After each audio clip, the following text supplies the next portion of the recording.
the NAR lawsuit. So I haven't really talked about this too much, but here we go. On Friday, NAR decided that they offered up a settlement and it still has to be approved by the judge. But if it is, then we no longer will be able to put buyer's compensation in MLS. Doesn't mean that the sellers can't offer the compensation, but it will not be in MLS. So, buyer's agent can't just, and shouldn't have done so before, but can't just scroll through and decide if they're going to show a house based on that compensation.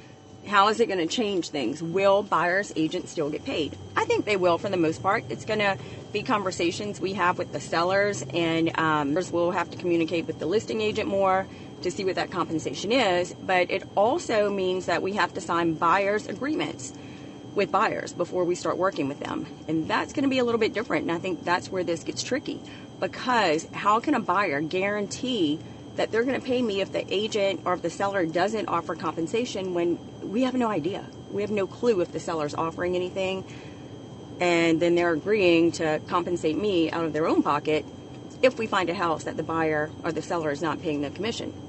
So what happens if one of my sellers says, yeah, I'll pay buyer's compensation, and it's going to depend, the amount will depend on the offer.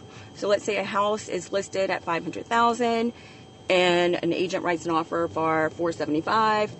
Maybe the seller says, you want to get paid, give me that $500,000 offer. There's just a lot of navigating to do, but we've been preparing for this, and we are going to navigate through it. But yeah, I don't think it's a good thing for our buyers, but everything changes, we pivot, we move with it, and we'll all get through it. Will agents charge a flat fee? Maybe will they start charging per door that they have to open, per contract and addendum they have to write? I don't know. There's so many different ways this can go, and we have kind of been exploring all of those over the past few months, and I think it's going to be a case-by-case basis. Also, new agents getting into it. Will a new buyer's agent, and should a new buyer's agent, get the same compensation that you would get with an experienced agent? One thing I know is that my team and I are ready for this, and we will navigate it, and we will come out strong.